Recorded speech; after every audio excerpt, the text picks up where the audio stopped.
funeral for former Pope Benedict XVI will be very similar to a funeral that would be held for a pope who died while reigning in office. There had been some speculation before that the funeral would have to be vastly different because he was no longer pope when he died.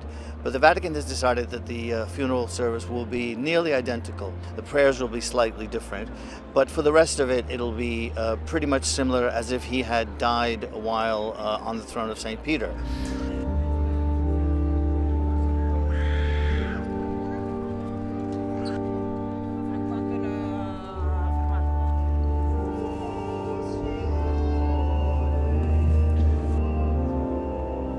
At about 8:45, the casket holding the remains of Pope Benedict will be taken out of the Basilica and placed in front of the Basilica. Pope Francis, who will preside at the ceremony, at first will sit in front of the casket facing the crowd, and he will bless it and will say a few words. Afterwards, because he is suffering from a bad knee, he will move over to the side and sit on the left. Then he will read the homily from there. After the funeral mass, which is expected to be attended by maybe 75,000 people, the casket will be brought back into St. Peter's Basilica, and it will be taken down into the crypts where previous popes are buried.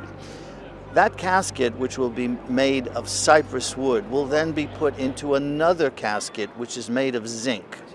It will be sealed, and that one will then be put into another casket made of wood. So there will be 3 coffins.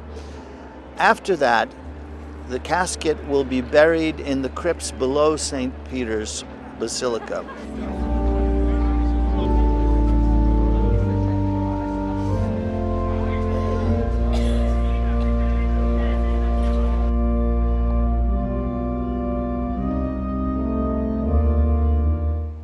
Pope Benedict, before he died, asked that he be buried in the same spot where Pope John Paul II was first buried in 2005, which is the year that he died.